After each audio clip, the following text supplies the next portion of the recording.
we're in this generation where everyone is filming. It's not just an app that has kind of made a little impact. It has made an impact beyond belief. I kind of wish vertical video didn't make an existence. I definitely think some people are going to go back to long form. People don't remember names necessarily anymore. They remember like what they see on screen. Your favorite TikToker I've never heard of before, and you've never heard of mine. Hello and welcome back to another episode of Creators Uncut. Super excited for another episode today. We've got an amazing guest. His name is Matt Stokes. Matt, thanks for being on the show. Thank you for having me. This is so exciting. This is my first podcast in years, so I am buzzing to be here, and it is great to chat to you. Yeah, I didn't know this was your first podcast in years, but I do know that you've done some YouTube and you do some social media. So for our viewers and listeners who are checking out this episode, who may not know who you are, why don't you go ahead and tell us a little bit about yourself and kind of what you do? Yeah, I'd love to. So my background is actually YouTube. Like YouTube is something I did since I was 9 years old, which is crazy. Like starting just as a kid, all the way up until I was 21. So when I talk about YouTube to people, I've never really known a life without YouTube, which is why this is so interesting to me. And we're in this generation now where everyone is filming, everyone's talking to a camera, everyone's a content creator, and I could not be happier. And then shortly after moving away from YouTube, because I retired from that in 2021, I moved into the realm of TikTok, and I became a TikTok specialist by job title. So that was not just what I call myself. That's my actual job title, which is cool. So I basically go and help businesses understand how to use TikTok and make it work for them, essentially, and how I can help them get impact on TikTok. So I'm very fortunate to work at the UK's biggest and best TikTok agency, which has been amazing, and I absolutely love it there. And as of very recently, as of last Friday, I officially made my return to YouTube, which is why this podcast came at a great time.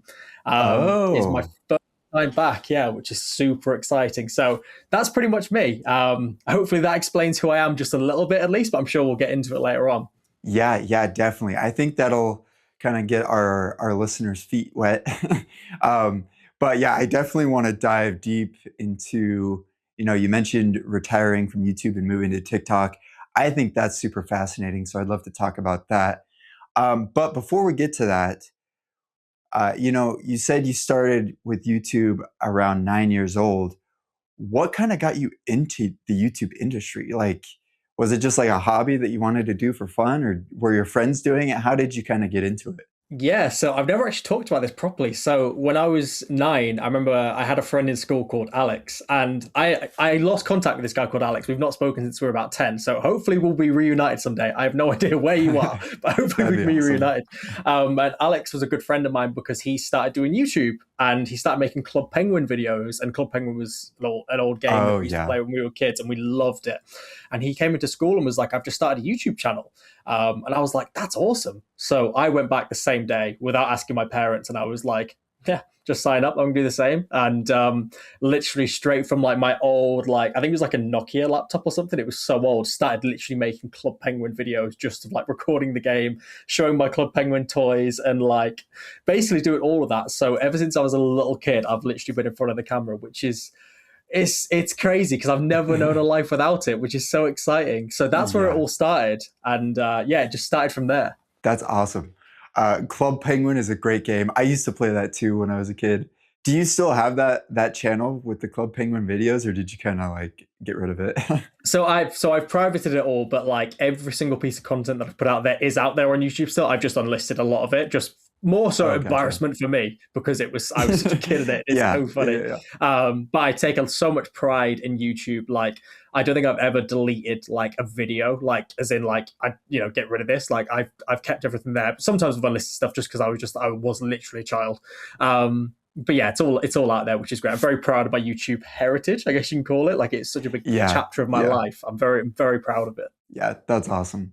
Let's go ahead and move into I guess the meat of what I want to talk about.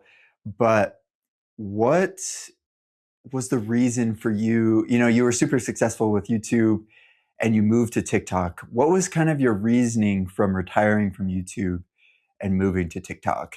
Well, that's the interesting part, right? So I was never necessarily successful on YouTube, like, and I'm very open and honest about this. Like, I was never a big Oh. YouTuber. I never had a massive channel. But where I was lucky was I just had a lot of friends who were YouTubers. So the kind of gift that I learned Mm, from a young age is networking, and more importantly, making friends. Like, make friends with everyone, because mm, you never know, like, where that's going to help down the line. Obviously, I never did it for like the gain or anything, but I love chatting to people. I love meeting new friends, and that was my whole, like, the online world was my world, and I loved it. So I was never necessarily a big YouTuber, but I definitely use it to my advantage. So like, when I'd go into events, I was always like included or on the guest list, essentially, just because I was lucky to know people, and I'm very fortunate to all these mm. people that have kind of helped me over the years. So when I gave that up, it was essentially a chance for me literally just to start a new life without having that behind me. And that's the challenge that I wanted to take on. I just wanted to be Matt. I didn't want to be Matt Stokes, the YouTuber, anymore, because I'd done everything. And it came at a time where I was just like, okay, you know what? I'm ending this journey. I wanted to end it on a high and just be like, I've got such a cool last few years. I'm growing into, going into my 20s, or I think I was turning 21. And I was like, I just wanted to try something different.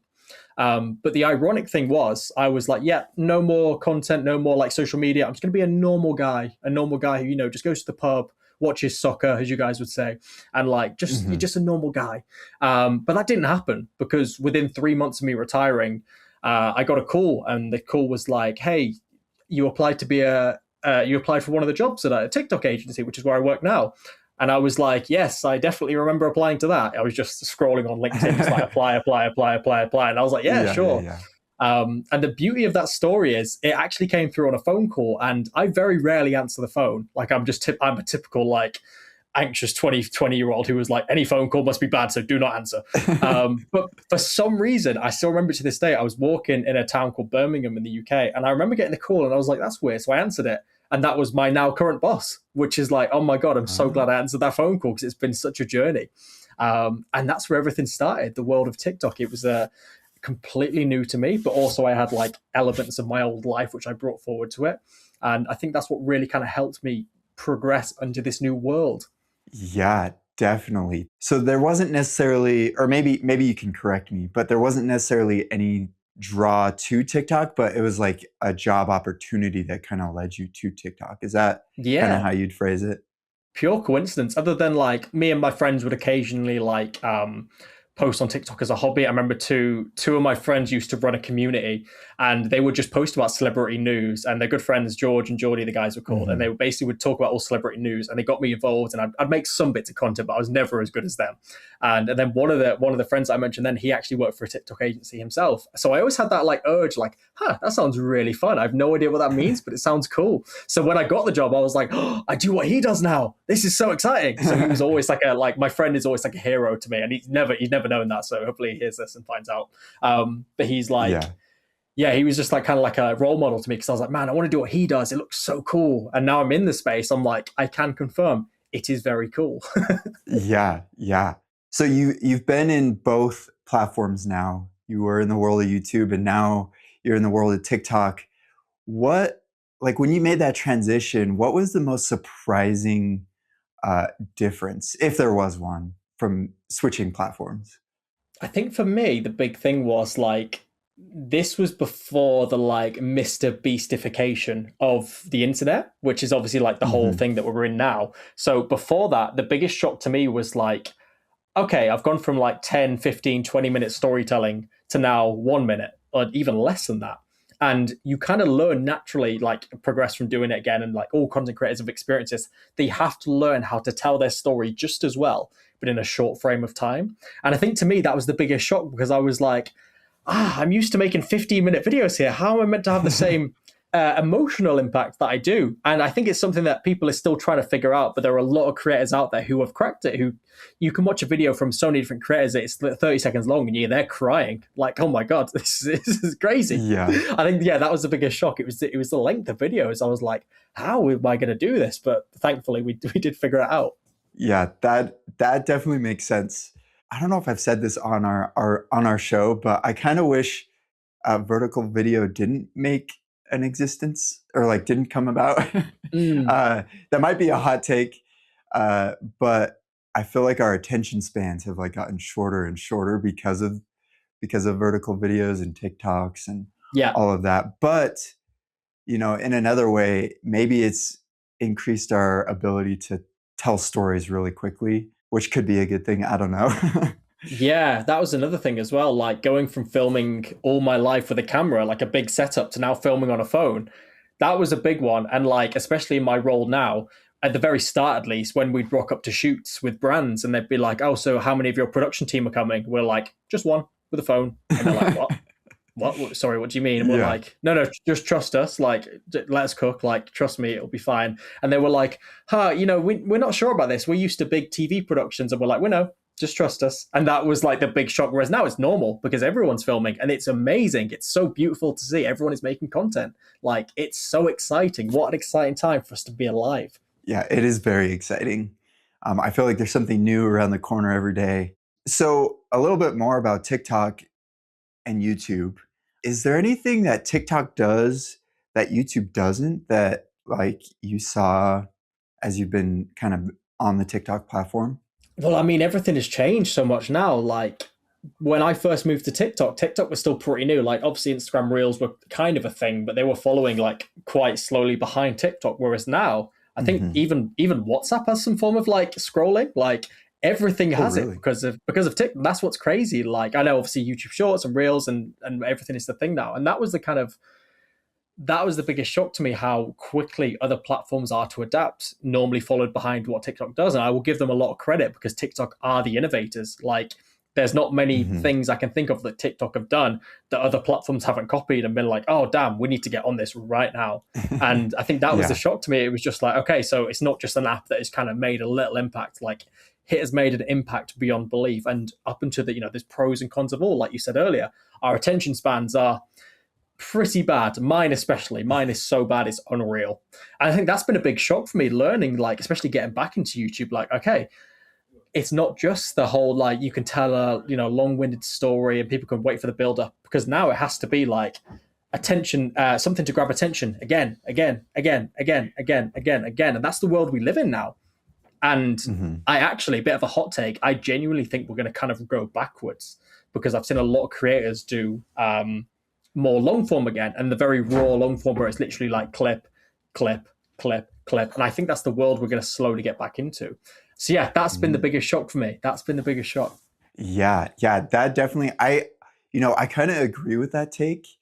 I think people will eventually get so sick of, well, maybe not everyone. Saying everyone might be a Yeah. even hotter take, but I definitely think some people are going to go back to long form because they're sick of the really short stuff.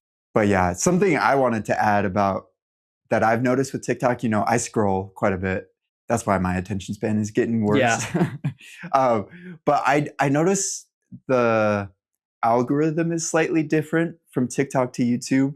I think I may have mentioned this on our show before, but one of the things that I love about TikTok is, one, it's authentic, but sometimes people will share like a real life story that happened with them, like them and their neighbor that was dramatic or something.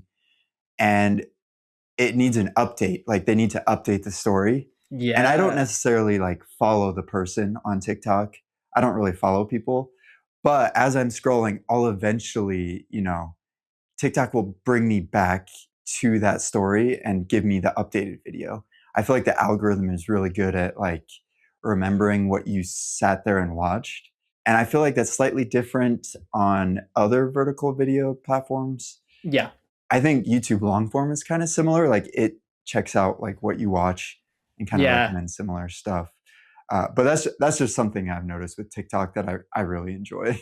Yeah, it's true. Like, I think the beauty thing that I say to a lot of people is, I'm like, your favorite TikToker I've never heard of before, and you've never heard of mine, because that's not a bad thing. That's because we're in a Mhm. generation where there are so many, and I mean so many different content creators now. Like, it's not a thing where we're all synchronized. And obviously, there's good and bad things about it. Like, I would love that. Like, we're in that stage where like everyone kind of watched the same thing again. And it was like, oh my God, did you watch the latest Casey Neistat video last night? And everyone's like, oh my God, yeah, it was amazing. Whereas now everyone has their own Casey Neistat.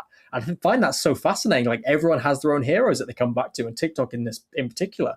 You follow these creators and these influencers, and they are your big role models. But like they'll say the name and you're like, I don't know who that is. But then they might give a prompt and say, oh, it's the guy who makes videos with his cat where the cat does funny stuff. And you're like, oh, yeah, I've seen him. Yeah, I watch him all the time. And that's the crazy part now. People don't remember names necessarily anymore. They remember like the connotations and like the like what they see on screen. And I find that so interesting when you're having these talks with people. They're like, oh, yeah, I do know that guy. Yeah, I watch him all the time. And it's like, mate, I've said his name so many times and you didn't recognize it once. It's so interesting. Yeah, definitely. I think that's partly why, YouTube used to have the YouTube Rewind. I think that's why they got rid of it, is because there was just so many creators that it was like impossible to include everyone. Yeah. That everyone watches. So yeah, that makes sense. Speaking of YouTube, you said at the beginning that you're making a comeback to YouTube. Is that right? I did. I made it. It was on Friday, my official return in nearly 5 years, which is crazy. That's awesome. So what made you, I guess, come back to YouTube? Oh, I'm so glad you asked, because it's a real interesting story. So in I think it was January 2025, there's a YouTuber I watched, and he basically disappeared from YouTube for a while, and he made a comeback to YouTube, and he'd done a body transformation. So basically came back jacked, and I was like, man, that is so cool. Like, I would love to be jacked, really good shape, fitness wise and everything. And it always stuck to me. And I was like, this is my favorite video I've probably ever watched. And the brand behind it were called Zila. The guy was called David Dobrik, and like two of my favorite creators and like brands. Like, I love it. Anyway, a few months later, I was on a working holiday in Malaga with a bunch of other founders. And there was a guy there who kind of specialized in fitness and transformations and stuff. And I was like, that's interesting. Like, I was obsessed with that a few months ago. That's crazy. And then a few months on, we became close. I started working with him doing like storytelling for his brand. And he was like, hey, do you want to be a client of mine as well? And like, we can help you do some form of transformation. And I was almost like, what? I was like, wait, I was like, you don't understand how badly I've wanted to do this. So I was like, man, if I was ever going to return to YouTube, I don't think there's anything better than documenting the next 6 months of my life to see if it's possible or not. If I can go from like being fairly out of shape to in pretty good shape. And I was like, I literally brought a camera for it. And I was like, if I'm going to do this, we're going to do this properly. So I documented every single day of the transformation whilst having a 9-to-5, whilst running a business on the side, whilst traveling to different countries, events, trying to like, go on dates with my girlfriend and go to nice restaurants and eat out and have takeaways, and also follow a football team very closely. And I wanted to capture everything, the ups and downs and everything. So I spent those 6 months literally telling everyone under the sun, like, oh, I'm filming my transformation video. Do you want to be in it? Sort of thing, telling everyone about it. And the beauty of that was when I released it on Friday, it was finally done. Transformation was complete. The video was out. It took me ages to work on because it was terabytes worth of footage, like nearly 3 terabytes worth of footage. Every single person that I told the video about, like in person, in passing, came back to watch it. And they were like, Matt, of course we were going to watch it. And I could not believe it. And it kind of showed me the beauty of like networking and marketing and putting yourself out there and talking about something you believe in. And I like to, obviously I don't want to spoil it for people that haven't watched it, but the video is somewhat of a success. I was very, very happy with like, not just the performance of the video, I was very happy with the actual video itself. And I was just amazed by the personal hype that you can do from yourself. Like, I just mentioned it in passing to people, and they all came back to watch it. Every single person who watched my video, thank you, because there was no better return to YouTube I could have asked for than you seeing my journey on pretty much the biggest journey of my life. Wow, that's awesome. I need to go watch this video now. Is this on your main channel, or did you start a new channel? I started a new channel. It's called Be More Matt. And I actually thought about this a lot. I wanted to post it on my old channel, but after thinking about it for so long, I was like, that channel is something I'm so proud of. I'm so proud of where it is. And I just wanted to leave it because it's got so many beautiful memories and literally my whole, like even all my teenage years, like everything is on that channel. I'm so vulnerable, happy moments, sad moments. And I was like, that chapter's done. And I'm very proud of that chapter. So let's start a new chapter where, you know, I'm an adult now. I'm 26 now. I've got a cat. I've got a girlfriend. Like, I'm an entrepreneur. I have like all these things. I was like, this is who I am now. So I kind of wanted to start from scratch and be like, this is me. So channel is called Be More Matt, which just had a nice ring to it. So I just kept that.